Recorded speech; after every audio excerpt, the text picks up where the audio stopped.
வணக்கம் நண்பர்களே, this is pure Tamil myself Balaji. Welcome to the pre market report. இப்போ date பார்த்தீங்கன்னா இன்றைக்கி 24 பிப்ரவரி. ஓகேங்களா, டைம் வந்து பார்த்தீங்கன்னா 6:45. ஓகேங்களா, இது ஏன் இந்த டைம் ஒவ்வொரு வரையும் சொல்கிறோம் அப்படின்னா, இப்போ 6:45க்கு போடுறது ரிப்போர்ட்டு வர 9 மணி 9:15க்கு அது என்னவா வேணால் மாறிக்கலாம். அது வந்து பாசிட்டிவாக இருக்கலாம், மார்க்கெட் நெகட்டிவாக இருக்கலாம். பட் இப்போ அட் ப்ரெசென்ட்டோட கண்டிஷன் படி தான். ஓகேங்களா, என்ன நடக்குது அப்படின்னு பார்ப்போம். கிஃப்ட் நிஃப்டி பார்த்தீங்கன்னா ஆல்மோஸ்ட் வந்து 100 பாயிண்ட்ஸ் நெகட்டிவாக இருக்குது, 110 பாயிண்ட்ஸ் வரைக்கும் நெகட்டிவாக இருக்குது. யூஎஸ் மார்க்கெட்டோட கதை என்னன்னா, வெள்ளிக்கிழமை வந்து பார்த்தீங்கன்னா ஒரு ப்ராஃபிட் புக்கிங் ஆச்சு. அது நியர்லி 2% வரைக்குமே ப்ராஃபிட் புக் பண்ணியிருந்தாங்க. அவங்க ஆல் டைம் ஹைலே இருக்காங்க, அதனால் அவங்க ஒரு பிரச்சனை கிடையாது. பட் நமக்கு என்னன்னா, கிஃப்ட் நிஃப்டி வந்து 170 பாயிண்ட்ஸ் நெகட்டிவ் அப்படிங்கிற மாதிரி தான் அது க்ளோஸ் ஆயிருந்துச்சு.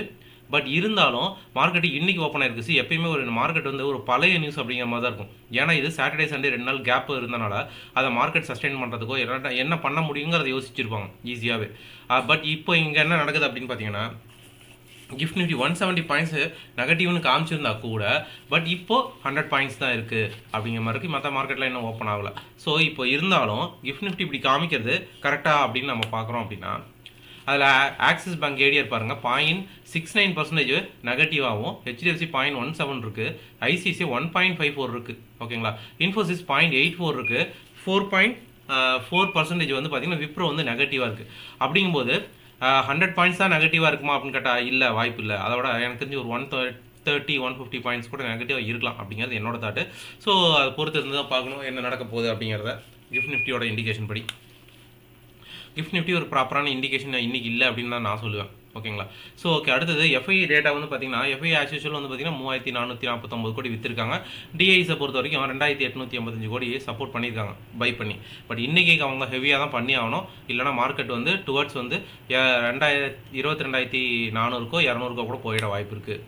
ஓகேங்களா, so Nifty call option data பார்த்துட்டு தென் அதுக்கப்புறம் வந்து பார்த்தீங்கன்னா டெக்னிக்கலாக நம்ம எப்படி இருக்குது அப்படிங்கிறதையும் பார்ப்போம். மந்த்லி பார்த்தீங்கன்னா, மந்த்லி ஆப்ஷன் டேட்டா வச்சு பார்க்கும்போது கீ ரெசிஸ்டன்ஸாக என்ன இருக்குது அப்படின்னு பார்த்தீங்கன்னா 23,000, 23,500. ஓகேங்களா, 23,100 அப்படிங்கிறது பக்கத்தில் வச்சுருக்காங்க. தென் அது மேக்ஸிமம் கால் ரைட்டிங் வந்து பார்த்தீங்கன்னா 23,100, 22,800, 23,000 அப்படிங்கிற மாதிரி இருக்குது. அன்வைண்டிங் வந்து பார்த்தீங்கன்னா 22,000 இருக்குது. ஓகேங்களா, அதே போல் நிஃப்டி புட் ஆப்ஷன் டேட்டா வந்து பார்த்தீங்கன்னா கீ சப்போர்ட்டாக இருக்கக்கூடியது 22,000 தான் அப்படிங்கிற மாதிரி முடிவு பண்ணிட்டாங்க. 22,200 இருந்தது, 22,000 வந்துருச்சு. ஓகேங்களா, இப்போ வந்து 22,500, 22,300. மேக்ஸிமம் புட் ரைட்டிங் வந்து பார்த்தீங்கன்னா 22,500, தென் அதுக்கப்புறம் 22,300, 22,400 அப்படிங்கிற மாதிரி இருக்குது.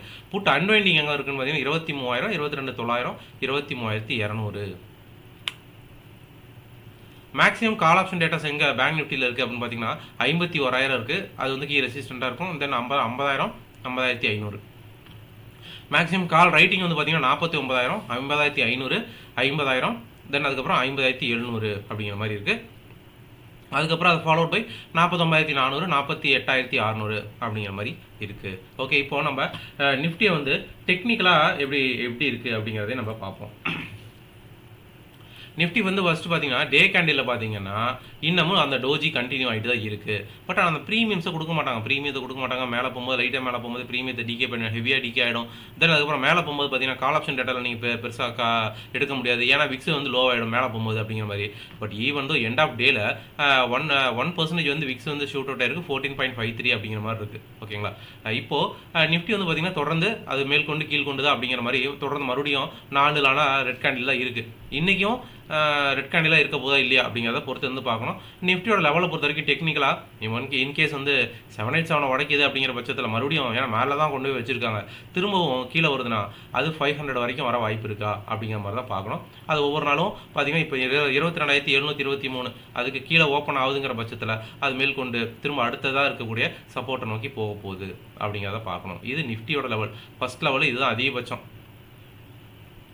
ஆனால் மார்க்கெட் வந்து விடாமல் அவங்க என்ன பண்ணுறாங்க, அந்த டைரக்ஷனே ஹோல்ட் பண்ணுறாங்க. மோர் தென் 7 to 8 days 9 days அப்படிங்கிற மாதிரி கண்டினியூ ஆகிட்டே போயிட்டுருக்கு. இந்த லெவலில் உடைக்க விடலை, இது 787 உடைக்க விடலை. ஒருவேளை 787 ரொம்ப பிடிச்ச நம்பர் போல இருக்குது. ஓகே, இப்போது பேங்க் நிஃப்டி பார்த்தீங்க அப்படின்னா பேங்க் நிஃப்டி டோஜி தான் போட்டிருந்தது. தென் அடுத்ததும் பார்த்தீங்கன்னா மறுபடியும் ஒரு லாங் லிக்விடு டோஜியாக இருக்குது அப்படிங்கிறதான் வரும். அதே போல் அவங்களும் பாருங்கள் 48,719 719 அந்த ஜோனை உடைக்க முடியல. 1 2 3 ஆல்மோஸ்ட் 4 5 6 அங்கேயே தான் சப்போர்ட் எடுத்துகிட்டு இருக்கு. ஸோ இன்றைக்கி அதை உடைச்சது அப்படின்னா மேல்கொண்டு கீழ்கொண்டு வருதா அப்படிங்கிற மாதிரி பார்க்கணும். தென் 5 minutes டைம் ஃப்ரேமில் பார்த்தீங்கன்னா ஸோ நிஃப்டியோட லெவலு 704 உடைக்குது அப்படிங்கிற பட்சத்தில் அனதர் வந்து ஒரு 500 பாயிண்ட்ஸ் வச்சுட்டோம்னா கூட ஓகேங்களா. தென் அதுக்கப்புறம் 48,200 வரைக்கும் போக வாய்ப்பு இருக்குது. தென் 48,200க்கு அப்புறம் அவன் 47,844 ஒரு முக்கியமான சப்போர்ட்டாக இருக்க வாய்ப்பு இருக்குது. இன்கேஸ் அதை உடச்சிட்டா 47,436.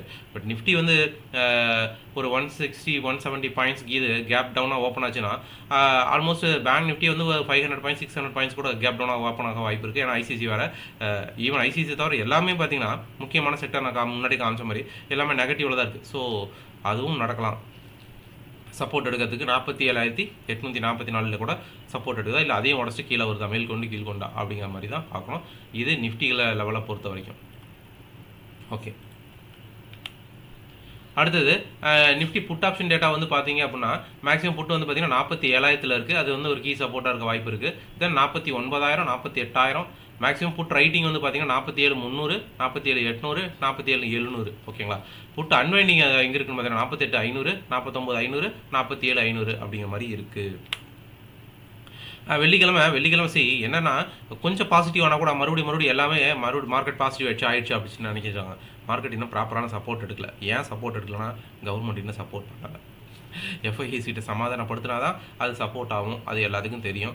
அது வரைக்கும் ஒரு ப்ராஃபிட் புக்கிங்காக மட்டும் தான் எதிர்பார்க்க முடியும். ஓகேங்களா. நிஃப்டி கான்ட்ரிபியூட் பண்ணது பார்த்தீங்கன்னா LNT, HDFC, Tata steel, Hindalco அப்படிங்கிற மாதிரி பெரிய லெவலில் இவங்க மட்டும் தான் கான்ட்ரிபியூட் பண்ணியிருக்காங்க பாசிட்டிவ்க்கு. ஓகேங்களா. அந்த 3 பேர் வரைக்கும் தான் சொல்ல முடியும். அது பர்சன்டேஜ் வைஸ் பார்த்தீங்கன்னா ரொம்ப கம்மி தான், ஜஸ்ட் ஒரு ஃப்ளாட் அப்படிங்கிற மாதிரி சொல்லலாம். பேங்க் நிஃப்டியில் வந்து பார்த்தீங்கன்னா ஹெச்டிஎஃப்சி பாருங்கள் 0.09 தான் பாசிட்டிவ், ஆக்சிஸ் வந்து 0.01, மீதி எல்லாமே அதுக்கப்புறம் நியூட்ரல் டு நெகட்டிவ் அப்படிங்கிற மாதிரி ஆயிடுச்சு. புட் ரேஷியோ பார்த்தீங்கன்னா ஃபெல் டு 0.82 எவ்வளவு பிப்ரவரியில் 21 அகைன்ஸ்ட் ப்ரீவியஸ் செஷன் வந்து 0.9 இருந்து அதுக்கப்புறம் எவ்வளோ ஆயிருக்கு 0.82 ஆயிருக்கு புட் கால் ரேஷியோ. இன்றைக்கி லாங் அன்வைண்டிங் இருந்தால் கூட மார்க்கெட் இப்போ ஓப்பனிங்கில் நெகட்டிவ் ஆகும்போது எந்த ஒரு ஸ்டாக்குமே பாசிட்டிவாக ஆகுமா அப்படின்னு பார்க்க முடியாது, அன்லஸ் ஒரு குட் நியூஸ் இருக்கக்கூடிய ஸ்டாக்கு அப்படிங்கிற பட்சத்தில் இருந்தால் தான். ஸோ வெயிட் பண்ணி பார்ப்போம். இந்த ஸ்டாக்ஸ் வந்து பார்த்திங்கன்னா ஆல்மோஸ்ட் 100 ஸ்டாக்ஸ் பாசிட்டிவாக தான் இருந்திருக்கு. பட் கண்டினியூ ஆகுதா அப்படிங்கிறது ஓப்பனிங்க்கு அப்புறம் மார்க்கெட் செட்டில் டவுன் ஆனதுக்கப்புறமே தான் தெரியும், டிஐஸ் உள்ளே வரும்போது தான். ஷார்ட் பில்டப் வந்து பார்த்தீங்கன்னா சைன் இருக்குது, மெரிகோ இருக்குது, லூப்பின் இருக்குது, எம்என்டம் இருக்குது. ஓகேங்களா. எம்என்டம்னா தினமும் அடி வாங்கிட்டு இருக்கு 5% பார்த்துட்டு தான் உங்களுக்கு தெரிஞ்சிருக்க வாய்ப்பு இருக்குது.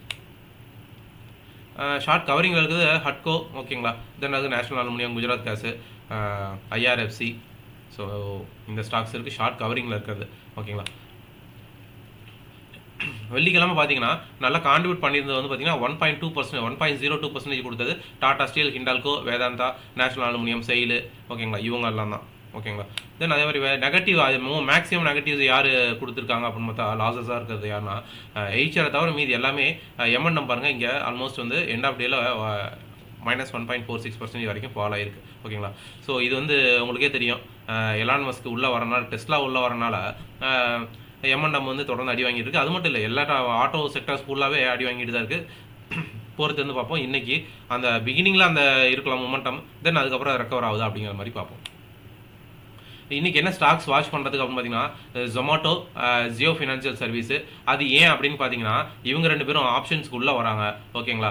இவங்க 2 பேரும் வெளில போகிறாங்க. இவங்களுக்கு பதிலாக பிரிட்டானியா இண்டஸ்ட்ரீஸுக்கும் பாரத் பெட்ரோலியத்துக்கு பதிலாக. ஸோ ஆல்டர்னேட்டாக இருக்கிறனால 2 பேர் பாசிட்டிவாக இருந்தால் 2 பேர் நெகட்டிவாக இருக்க வாய்ப்பு இருக்குது. பட் ஆனால் ஓப்பனிங்கில் எல்லாமே நெகட்டிவாக தான் இருக்கும்னு நான் நினைக்கிறேன். பொறுத்து வந்து பார்ப்போம். அப்புறம் அதே மாதிரி நியூஸ் பேஸ்டு ஸ்டாக்ஸ்னு வந்து பார்த்தீங்கன்னா Adani green energy, Lupin, rail Vikas, Bajaj auto, RailTel corporation India.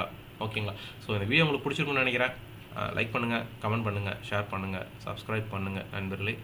மற்றும் ஒரு வீடியோவை சந்திப்போம். அதுவரை விடைபெறுவது உங்கள் பியூர் தமிழ் பாலாஜி. நன்றி நண்பர்களே.